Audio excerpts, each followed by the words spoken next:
Hello, everyone, and welcome to the HealthyXSundays podcast, where we bring you the most critical and actionable content in the nutrition and fitness space. Dave from MindMusclePro and I, Kunal Jain, also known as Veg Diet Coach, are your hosts.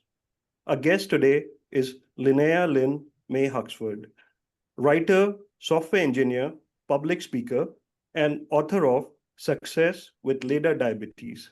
She is also the founder of InsulinPumpLife.com, a brutally honest blog that documents her journey from misdiagnosis to mastering hybrid closed loop insulin pump therapy. Diagnosed with LADA, latent autoimmune diabetes in adults, Lynn shifted from daily injections to high tech management, sharing real life hacks, honest gear reviews, and emotional reflections along the way. Her work empowers thousands navigating the unspoken challenges of tech based diabetes care. Lynn, welcome to the show. Thank you. I'm glad to be here to talk about LADA diabetes. It's been quite a journey. Right. So let's begin with what were the first signs that something wasn't right with your blood sugar, even before the later diagnosis?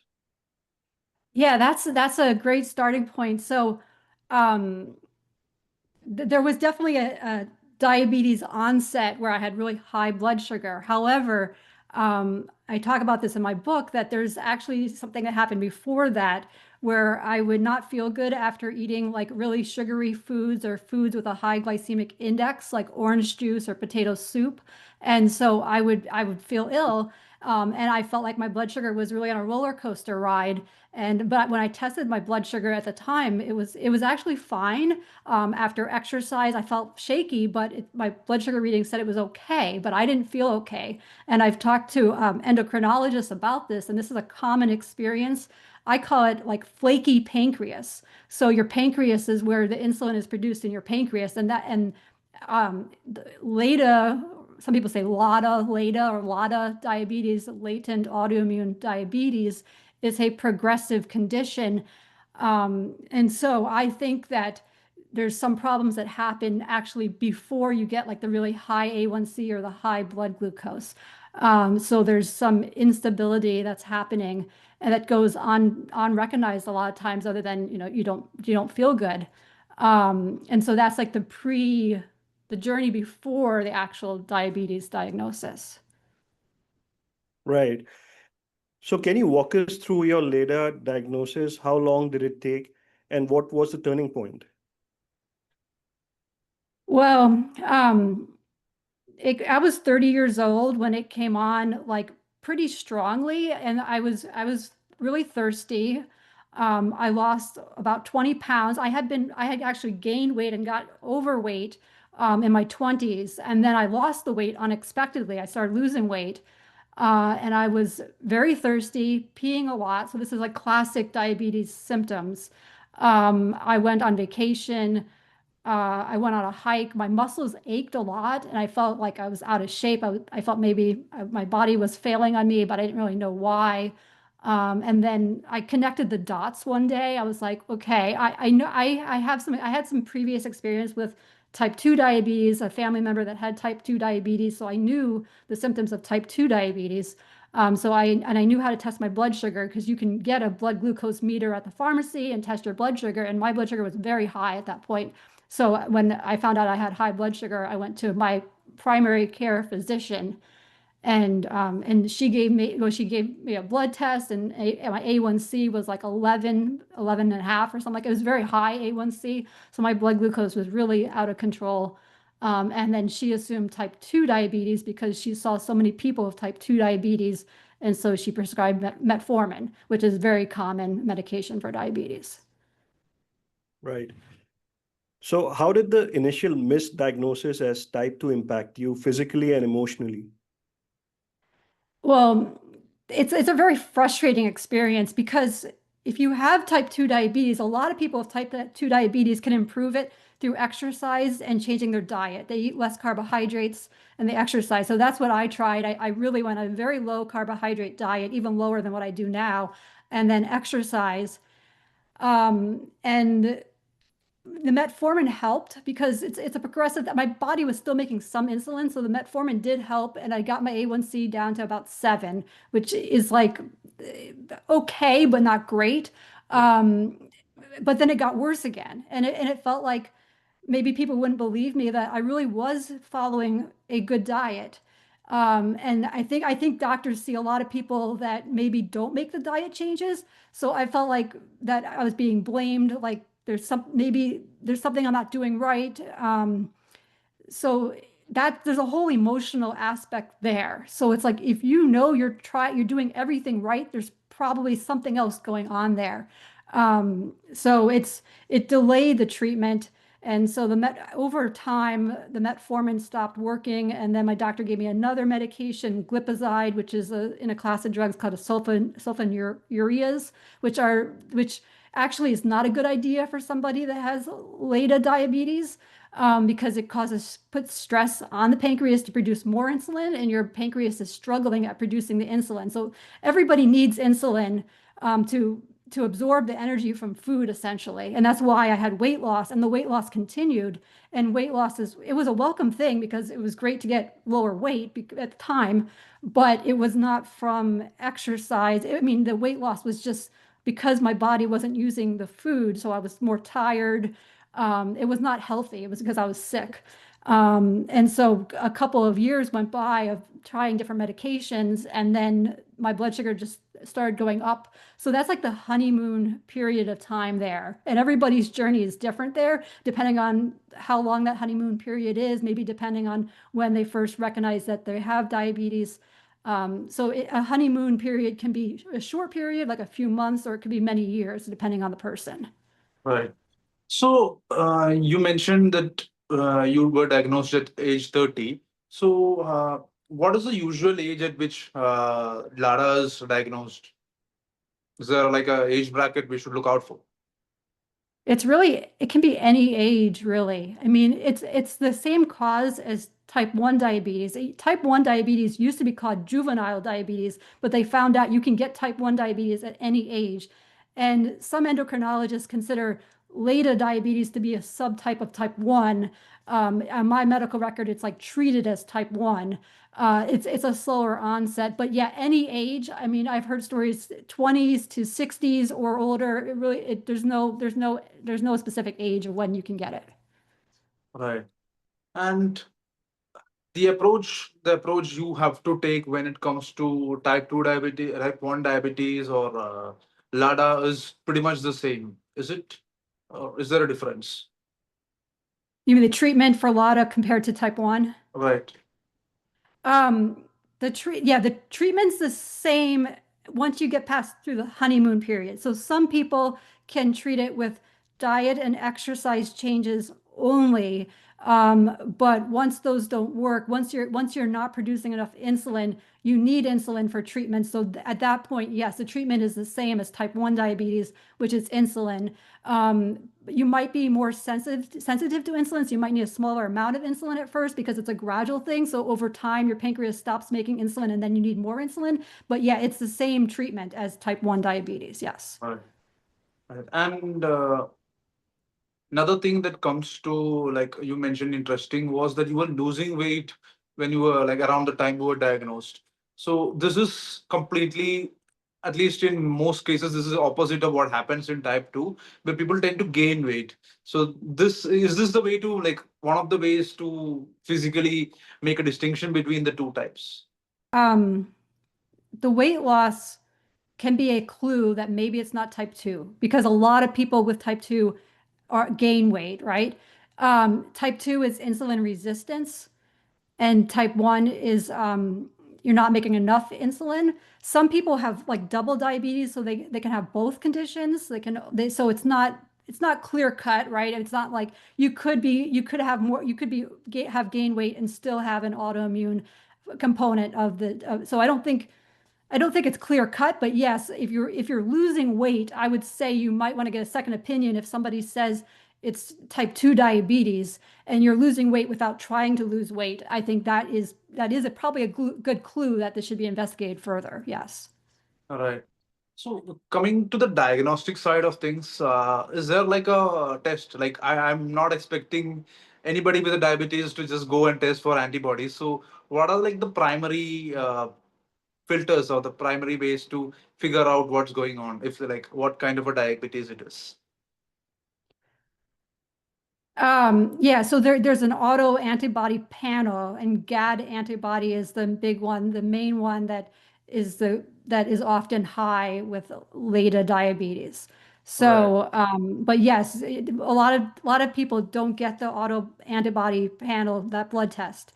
So you can get that blood test, and you can also get the C-peptide blood test. And the C-peptide is a blood test is a proxy for insulin levels. So, so yeah, it's those tests, like endocrinologists or doctors that know about the different kinds of diabetes, they will be able to give you blood tests that will probably give a good diagnosis, a correct diagnosis of what kind of diabetes it is, and then lead you to the right treatment there. Right. So you have like what I make of this is that C peptide and fasting insulin or insulin tests are like the first step, and if you see a red flag over there, then that's when you go for the antibody test and all that. Yes, yeah, I think so. I think in my case, it was all the tests were together, but yeah, that the C-peptide level and the fasting glucose tests, they can tell you, well, fasting Right. glucose is your blood sugar high. C-peptide test, do you have a normal amount of insulin? Because the hallmark of somebody with an autoimmune condition like LADA diabetes or type 1 diabetes is that your body is doing an autoimmune attack on the cells in the pancreas, the beta cells. These are only cells in the whole body that make insulin that you need. It's a hormone that everybody needs. And so the C-peptide test tells you, whether that you have a normal amount of insulin. And if you don't have a normal amount of insulin, that's a clue, a sign that your pancreas isn't producing enough insulin, which is a different cause than type 2 diabetes. So you probably don't have type 2 diabetes in that case. Right. Although there is double diabetes, and I'm also not a doctor, like, so there's a lot of Subtypes, I variables and guess. individual differences, right? So, Right. So like coming back to the diagnostic part of things, I think one of the one of the differences between, like as you rightly mentioned, between type 1 and LADA is that LADA tends to be like a slow burner. Like initially it does not show much of a symptom. It's more like a type 2 appears that way, and gradually it proceeds as it goes along. It becomes sort of a type 1 uh, diabetes. So uh, the initial part, I believe, is where the misdiagnosis is very common. And does the misdiagnosis of cause harm in any way? Like in your case, it was metformin. Does it help beyond a point, or um, from my knowledge, metformin does not hurt you if you have LADA diabetes. It decreases the liver. It changes how much glucose is released from the liver, and it increases insulin sensitivity. So I don't think metformin is dangerous. In fact, I think some people with type 1 do use metformin. There's other drugs like glipizide, the sulfonylureas, which is a hard word to say, but there are some other medications for type 2 that are not for people with type 1 diabetes. So it depends on the medication. But it's not, the metformin is not addressing the root of the cause. It may help for a while. And that is a conversation to have with your doctor. If this is helping you, maybe continue on the metformin. But it's not the root of the issue. If you, anything that increases insulin sensitivity is going to help if your body's not making enough insulin. So metformin does do that. right. Right, Lynn. So at what point did you decide that insulin pump therapy was the right step? Well, insulin, the tricky thing with insulin is that it's difficult to dose correctly. I mean, I should say that you have to match what you're eating to the insulin or vice versa. So I started with insulin shots, which is very common, like an insulin pen. An insulin pen, the junior one can do a half dose of insulin. But in general, it's not as precise as an insulin pump. So an insulin pump is a more advanced way to do it. And also my insulin pump is a hybrid loop insulin pump. So it connects to a continuous glucose monitor. So it will automatically change the insulin like the amount of insulin given based on the CGM, the sensor reading, without me doing anything. And so it takes a lot of the mental overhead to figure out how much insulin I need. So there's a lot of automation you can get with a insulin pump that is connected with a CGM. So it's the most advanced technology to have that, like they call it looping. So it's automatic. You still have to tell it when you're eating, because the pump doesn't know that. They're working on getting to a point where we don't even have to do that. But if you don't use an insulin pump, then you use insulin pens or insulin with a syringe. And there's two. And if you're not using an insulin pump, you actually generally have two types of insulin. You have long-acting insulin, like basal insulin, and then short-acting bolus insulin. And so you have multiple shots per day. And sometimes at first people only need, like for LADA diabetes, like at first for me, I only had the long-acting insulin, and then the short-acting was added later. So it is a gradual change. But when I got to the point where I needed to do insulin injections for every meal, or like anytime I ate food that was like a carbohydrate, that's a lot of interruption, and it changes how you feel about eating, because if I need to eat, I have to do a shot. It's much easier to push some buttons on a pump rather than doing a shot. It's a lot more convenient. Right. So your experience with a hybrid closed loop system, is it empowering or is it overwhelming? It's really good.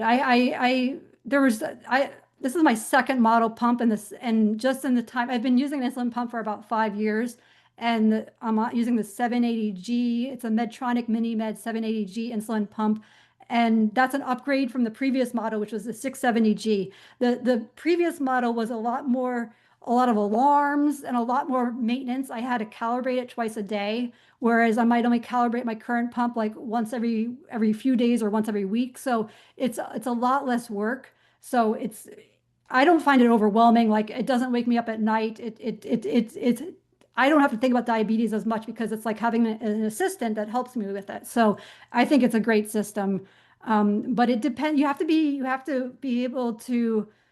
be comfortable with technology. So if you struggle with like using a computer, maybe it's not the right choice for you, right? Because you have to understand how it works. And there's a learning curve. I took some time off from work when I first got an insulin pump to learn how to use the insulin pump. So definitely like take time to learn it and have a support system, have an insulin pump trainer. So once you learn how to use it, I think it's great. I don't think it's very inconvenient. It does cost money to. The biggest thing is the sensors only last 7 days, so you have to replace the sensor every 7 days, and that is an ongoing cost, as well as interruption of your life. But it's worth it. And having a CGM and having constant information about like what your blood glucose is, and that automation is great. So I don't get low blood sugar, because it actually suspends the insulin before I get low blood sugar. So the biggest problem with dosing insulin is getting low blood sugar. If you get too much insulin, and your blood sugar goes low after eating or before, or like after exercise. So that is practically removes low blood sugar, because it tells you if you're going to get low blood sugar about 15 to 20 minutes beforehand. And then you can have something with sugar in it, like some candy or glucose gummies, juice box, something like that. And you can get your blood sugar back up before it actually goes low. And then you don't feel shaky and anxious. So you want to avoid the low, because the low is the most interruptive part of your life, getting low blood sugar. Right. So what are some unexpected or frustrating day-to-day realities of using a pump or a CGM? It's not perfect technology. Every once in a while it can stop working. You have to, maybe the sensor ends early and you have to put a new sensor in. Yeah, sometimes there's a random alarm. It's not, it can be inconvenient at times. You also have to always have it on you. You need insulin all the time. And if something goes wrong, you can get sick pretty quickly. So the insulin is short acting and continuous. So if for some reason you don't get insulin for even like 4 hours, that's long enough to make you sick. It can be dangerous. So you don't want to, if you did go to bed and for some reason didn't have the insulin pump connected or it wasn't working right, and you didn't get insulin overnight, you could be very sick in the morning. So I mean, and psychologically, you need insulin all the time, and that can take getting used to, because it's something, it's kind of scary that if you don't get insulin, you could die, really. So I mean, it's you want to, there's a lot of precautions to think through and make sure you have enough supplies with you. The infusion sets, the infusion set is the part that connects to your body. Like, every once in a while that can get like blocked, or like there can be something that goes wrong there. So you have to be ready to replace that. So it's really thinking through what could happen and making sure you're prepared for that. So how do you handle device malfunctions like a CGM bleed or a pump fail, or during travel or exercise? It could get challenging, right? Yeah. Yeah. I mean, one thing I do is I try not to, well, I try to make sure my pump's working well. Like, I make sure it's working well and stuff before I eat like a big meal or something like that. Like, you don't want to like replace the infusion set and then have like a big meal, and then like maybe it's not working right. So I try to make sure that I'm seeing that my blood sugar everything's working right before having a big meal, for example. I haven't had too many problems. Um, at one time, I got an insulin flow blocked warning, and so that day actually I had high blood sugar, and I wondered, why did I have high blood sugar? And it was in my mind, I didn't know why, and it took actually like 6 hours before my pump said, "Oh, there's a blockage," and so that I guess when you get high blood sugar, there's all these reasons, and you have to go through like a troubleshooting thing. What could it be? And replacing the infusion set is usually a good first try. But you can also get high blood sugar from stress, or maybe you ate something that had more carbohydrates in it than you thought. Hormones can change things. So there's like something like at least 30 factors, I think 40 factors, a lot of different factors that can affect blood sugar. And you're only telling the pump about when you eat, but exercise is a great point, because exercise can cause blood sugar to go down or even sometimes go up. But so planning for exercise is one of the things that takes a while to get used to. Like, if I'm going to take a bike ride or go running or something like that, I have to tell the pump ahead of time, ideally, that there's a setting that says it's a temp target setting, but it's like an exercise mode setting. And I tell the pump that I'm going to be exercising a couple hours beforehand, and then it gives me less insulin. And then that makes it easier to exercise without going low afterwards, because there's less insulin on board before the exercise. Right. So Lynn, can you talk about like the emotional aspect, the self-talk? You write about this in your blog, and the mental health aspect of dealing with LADA. So can you please talk about that? Yeah, the mental health thing is huge. So I try to have gratitude and kindness for myself. So kindness for myself, if like you take one day at a time. If something's not working out that one day, maybe you learn from that, but like the next day is a new day. Don't be hard on yourself. If you see a pattern of like this is continually a problem where you have high blood sugar, then maybe talk to your doctor about it. But it's like there can be fluctuations. So being kind to yourself is really important, like self-love. And gratitude, like if I focus on gratitude, like I'm so grateful to be alive in a time where insulin's available. Insulin was discovered about 100 years ago, well, like 1921. So if it was like 1921, my story would not be anything like I would be very sick and probably gonna die. Back in the 1920s, the treatment for diabetes, for type 1 diabetes, which they call juvenile diabetes, then the treatment was basically a starvation diet. So I'm very thankful that I don't live back then. I'm thankful for everybody who's worked on making insulin treatment available. And so if I focus on gratitude rather than focused on like the negative things of it, it's a better mindset to be to have come from the gratitude.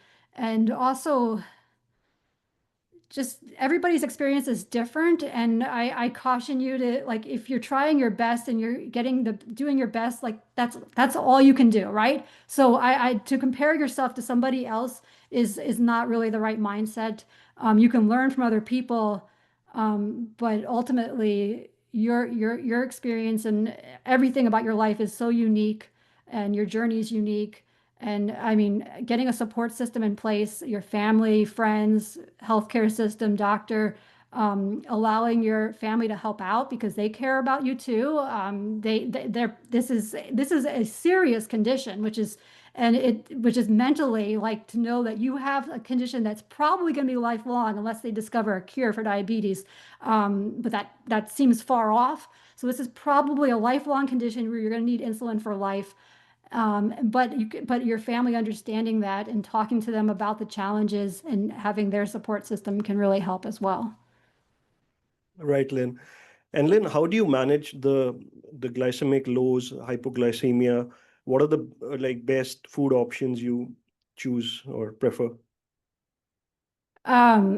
So for food, the carbohydrates are the thing that most directly impact blood sugar. So in general, I have a lower carbohydrate diet. I don't go super low carbohydrate because, I mean, for me personally, I like some carbohydrates.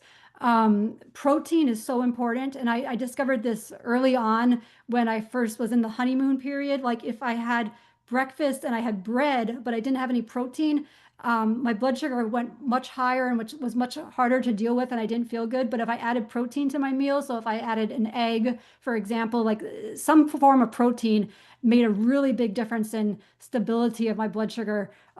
Starting the day off of protein. Fiber is great too. And then carbohydrates, complex carbohydrates.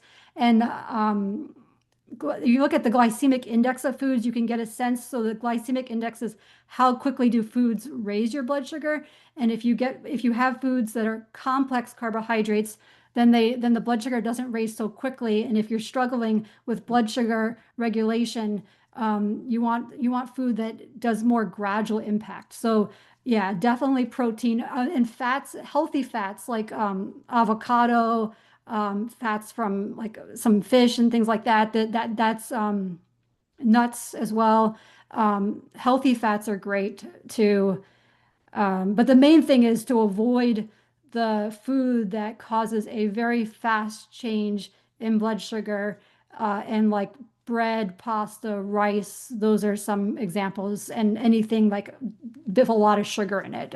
Like, I also don't drink, like, usually I avoid any kind of drink that has sugar in it because I don't know, I don't see the point to it really. It was an easy thing for me to cut out from my diet. So I make sure I drink something without sugar, unless I have low blood sugar, and then I use that for treating the low blood sugar. Right. So as you mentioned, with carbohydrates, you do add a bit of protein, fats. So does fiber help in this aspect as well to manage the blood sugars? Yeah, fiber does tend to regulate. I mean, it helps to regulate blood sugar. Having like complex carbohydrates usually have fiber in them, and that does help. Right. So what tips do you have for people eating outside? How do you manage that aspect? Like when you go out to eat at a restaurant, Yes, yes. that can be really challenging, right? Yeah, if you can find something that doesn't have a lot of carbohydrates in it. I mean, I guess you can always order a meal and not eat everything on your plate. Um, but yeah, there usually aren't things that tell you how much carbohydrates are in food. So at a restaurant, so I usually, like, I guess a lot. I guess at it.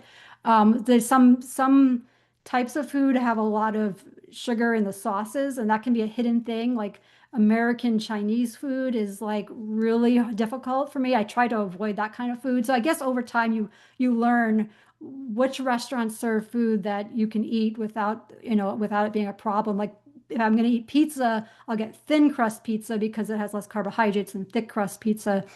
But yeah, and don't order what everybody else is ordering. I mean, that's like a mistake. I'll have what they're having. Well, unless they also have diabetes, you probably don't want to have what they're having because your diet has to be different. Right. And let's talk about exercise. So exercise also has an impact on our blood glucose level. So how do you manage your insulin dosage? Like you mentioned about cycling in one of your blog posts. So how do you manage that aspect of exercise and insulin dosage? Okay, yeah, exercise. Well, exercise helps a lot with blood sugar stability. I found in the honeymoon period, like even if I took like just a 20-minute walk every day was enough to make a difference in my blood sugar levels. So yes, exercise helps with the stability of well, it increases insulin sensitivity. Any kind of exercise is great. If you're using insulin, you have to be careful about when you exercise and how much insulin on board there is. So the absolute easiest way to exercise is before you eat anything, first thing in the morning. They call it fasted exercise. So I will wake up in the morning, tell my insulin pump that I'm going to exercise by putting it into the temp target mode, and then I don't eat breakfast and I go on a bike ride, and that usually works great. Often I don't even need to have any kind of snack at all. Often the natural morning rise of my blood sugar is like it feeds that exercise essentially. So that's the easiest thing. If you're having trouble where you go low after exercise, if you try exercising before eating, and before you give yourself any insulin, like no insulin on board. The problem of exercise with insulin on board is when you exercise, you become really sensitive to insulin. So if you have insulin on board, that can really cause your blood sugar to go down fast during exercise, and that's not fun at all. Right. Right. So another question I had was you mentioned that you are on a low carb sort of a diet, bit more carbs now than and focusing on complex carbs. So what is the mainstream nutrition approach when it comes to managing LADA? Is it the low carb approach or is it something else? I haven't heard of any other approach specifically for LADA. I know there are other ideas out there for other kinds of diets, but the low carb is what seems to work best. And what is low carb? What does that mean? How many carbohydrates per meal? There's huge differences in opinions there. When I say low carb, I'm probably talking about 40 grams of carbs per meal or less. But I'm not really strict, and so I can change that up. But if you look at the regular American diet and what people eat for a regular meal, a lot of times it can be way more than that, like 100 carbs per meal, which is way more than I can handle. So yeah, low carb. Yeah, I know there's other people that recommend even lower carbs than that, but as long as I add protein and the carbohydrates are complex and I'm also dosing insulin for it, 40 grams per meal does work out pretty good for me. Right. So, how much of a challenge is it is to find the right doctor who knows all this, right? Like, because this is not a very common condition. As it is common than we think, but at least people don't know generally. So, how much of a challenge is it? Was it a challenge for you? As soon as I saw an endocrinologist, which is somebody that specializes in hormone-related conditions, especially diabetes being a big part of their specialty, I got the right diagnosis. There was a long waiting period to get in to see an endocrinologist, and I had to have a referral from my primary care physician. I think as you get into an endocrinologist, the chances are better that you're going to get the right diagnosis. I think it's the general practitioners that see so many patients with type 2 that if you come in with high blood sugar, they're going to assume type 2 because there's so much type 2 diabetes today. And it turns out something like 10 to 20% of people who are diagnosed with type 2 diabetes actually have LADA diabetes, and they don't, they're misdiagnosed because the doctors don't know about it. But an endocrinologist that specializes in diabetes usually can do the right blood test and then find out the right diagnosis that way. So one thing we are very fortunate over here in India is that we can just go to any lab and get any blood work we want. So we can easily get a fasting insulin or a C-peptide, and we can always spot it early on, which I believe it's much harder over there. You cannot just go out and get a test. That's definitely true. Yeah, that's terrific. Yeah, that usually you have to have your doctor order the blood tests and your insurance has to approve them. So it is much more difficult in the United States to get a blood test Yeah, like so yes, if you can go and ask for a C-peptide blood test and a fasting blood glucose test, that will give you a lot of information then to bring to your doctor. All right. So do you have like sort of a community of sorts? If somebody is diagnosed with LADA, how do they reach out to you or anybody who can offer some help? Oh, well, I have been putting videos up on YouTube and my website Insulin Pump Life. So you can comment there. There's lots of different topics I've talked about. I'm also on x.com. So that is the three places, YouTube, x.com, and my own website, insulinpumplife.com. And you can also check out my book, Success with LADA Diabetes. And this book is available on Amazon and also a link for my website there. So yeah, there's a lot of, and there's also support groups about diabetes that I link to from my website, and there's quite a few people there that are knowledgeable about LADA diabetes as well. Right.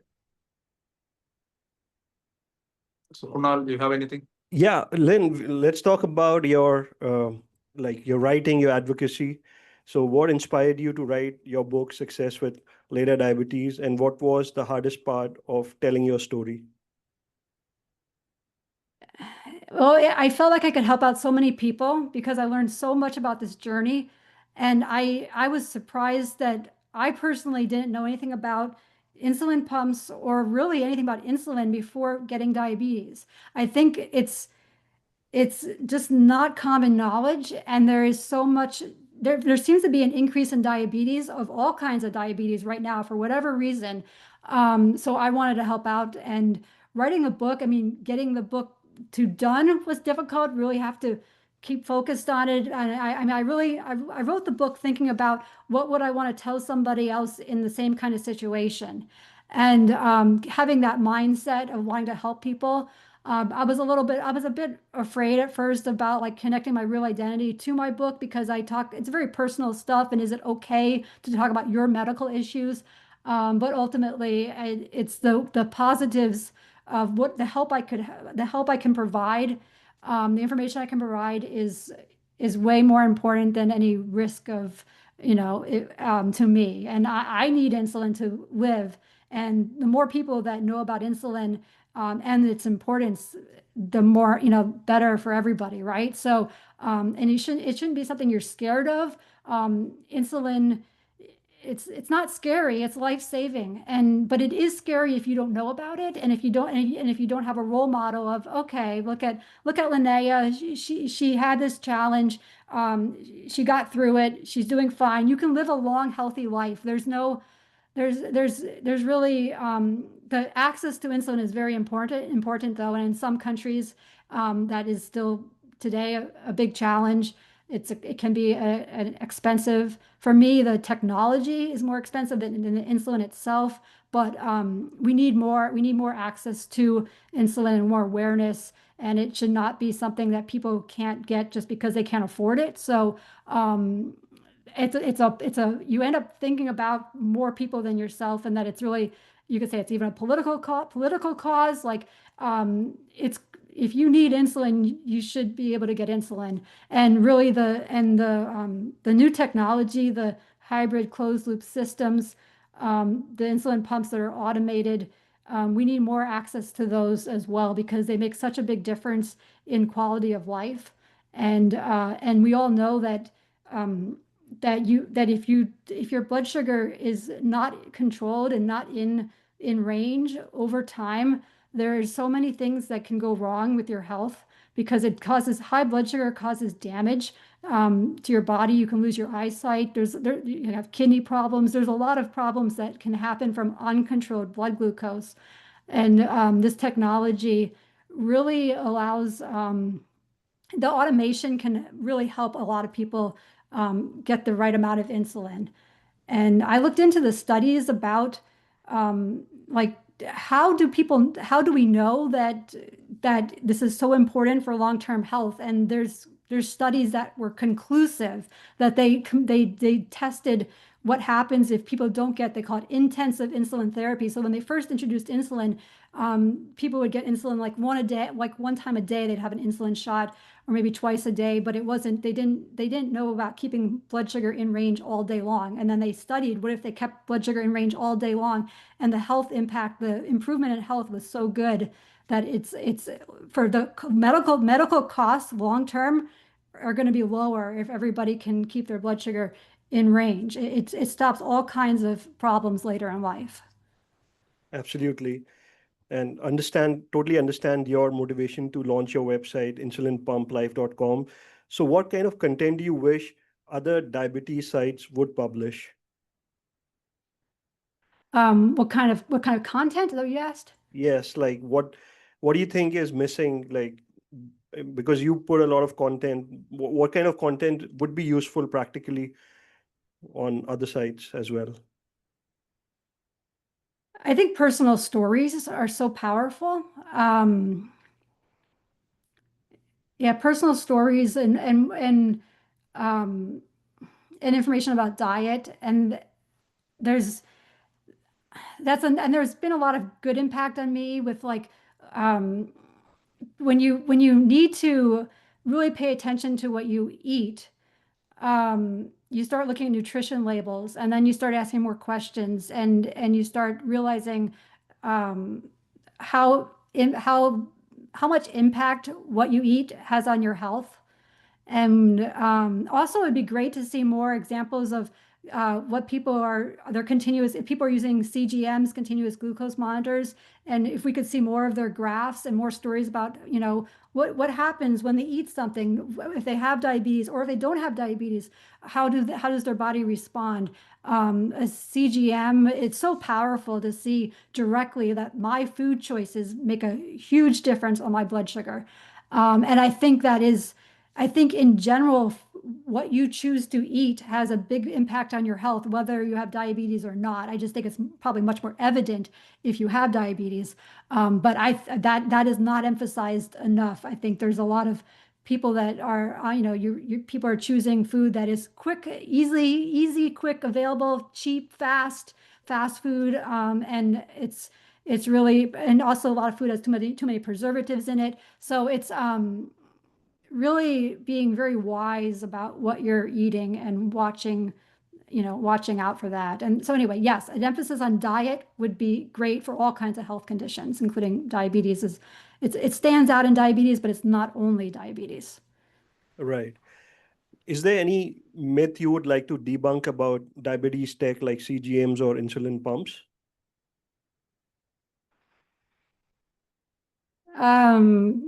You should not be expecting a flat line. I guess some people think a flat line on their CGM is like striving for that flat line. I don't think even with somebody without diabetes that it's a flat line.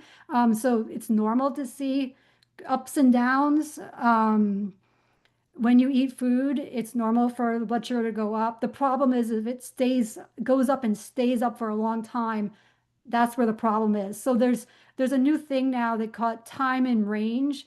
And because your blood sugar can fluctuate, they look at time in range and say, what percentage of the day are you in range? Because if you go out of range and it goes high for a little bit, it's not really concerning. If it's out of range a long time, then that's concerning. So yeah, so normal variation, right? And also, I guess that food is not the only factor. Exercise, hormones, stress, time of day, women, growth hormones and menstrual cycle, any kind of change in your body that's happening. Oh, if you're sick, your blood sugar you might get a lot more trouble controlling your blood sugar when you're sick.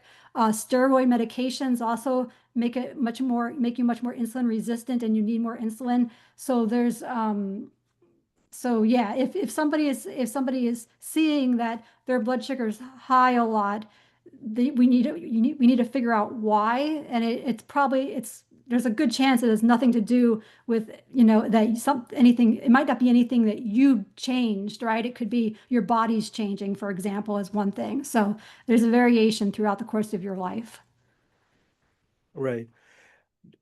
We do see a trend on social media that a lot of people who are not diabetic neither type 1 or type 2 are using CGMs just to test their blood glucose, etc., creating content.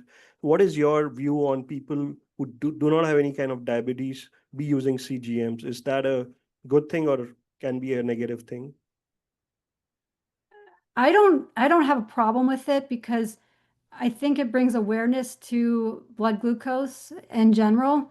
And for me, when I first used the CGM, it gave me so much information. So I really only see good things from people using a CGM to find out more information about themselves.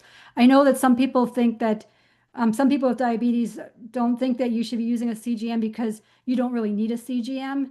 Um, but I'm all for more access. And I don't really, I think if there's more demand for CGMs, that they'll be more readily available and cheaper, even for people with diabetes. So in the end, I'm very hopeful that this trend is going to be a very good thing and not a bad thing, that more awareness about blood sugar and more availability of this technology should drive the cost down and make it more affordable. Absolutely. So, Lynn, the last question from my side is if you could redesign one thing about diabetes care, whether it's tech, policy, or mindset, what would you change for the next generation? Oh, that's an excellent question. I think it would be a focus on mental health because you're asking somebody who gets diabetes, you're asking them to change their diet and they're going to probably have to make some lifestyle changes or changes in their behavior. And it's very hard to change your behavior if you're having mental health challenges, even whether mental health issues from a result of the diagnosis because it's making you stressed or depressed or anxious, or even mental health challenges prior to diagnosis that you're already dealing with. So I really don't think we can treat the body without treating the mind as well. So I think whole body education, knowledge, mental health care is so important. And sometimes you see conditions where people, because of mental health issues, people don't give themselves enough insulin or too much insulin. Like what you're thinking in your head, has a very big impact on how you treat yourself for diabetes. So we really need to have like mental health counseling if you're having trouble getting your blood sugar in range, to have that mental health support in addition to support around diet and medication and insulin. Right, right. So, Dave, any questions you have? Or any of our audiences? Varun, Ashmita? I just posted a question. Thank you all for all this insight. I think my video is off because I think you folks have disabled it, but that's fine. Um, so I'm based in SF. I got a type 2 diagnosis in 2019, which was reverted to a LADA in 2014 with a positive GAD AR 65. Um, I have also been doing high protein and low carb diet, and I've seen my A1C go from 8 point something to 5.9 in 3 months. So that's a positive reinforcement. Thank you so much for saying that, Lynn. And at the same time, I recently started doing CGM, and I've noticed that like that helps me with my checks and balances, but also like very high pace walks, which is my typical pace, helps bring the glucose down really drastically fast. So any form of high heart rate activity helps with that. Um, my morning rise are quite a lot, it seems like. I have I I have within range C-peptide levels right now, so I'm not insulin dependent. But my primary care mentions that I will be insulin dependent in future, and my diet and my activities can prolong that. My question was, I am on metformin, two ti- uh, two two 500 mornings and one 500 in the evening. In your experience, has metformin helped, or does it help with anything, or any other forms of medication, or just carb control and good good activity levels and reduce stress? I took metformin for a while and it did lower my blood sugar when I was in the honeymoon period. So it increases insulin sensitivity and reduces the amount of glucose that your liver outputs. So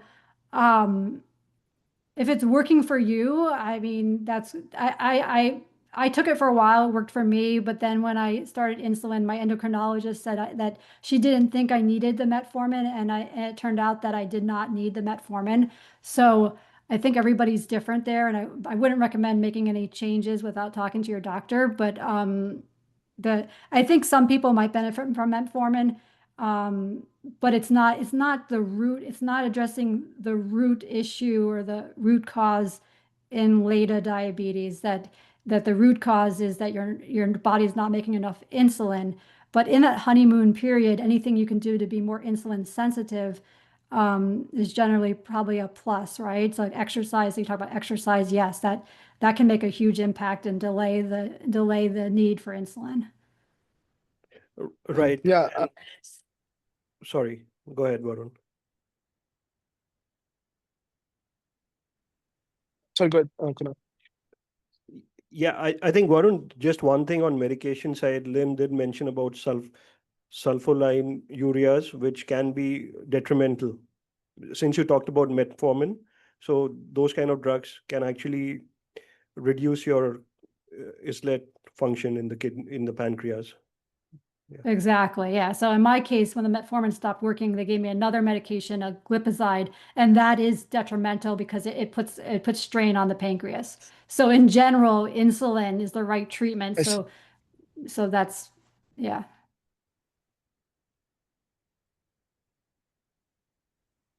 All right. So any other questions? Yeah. Sorry, I missed.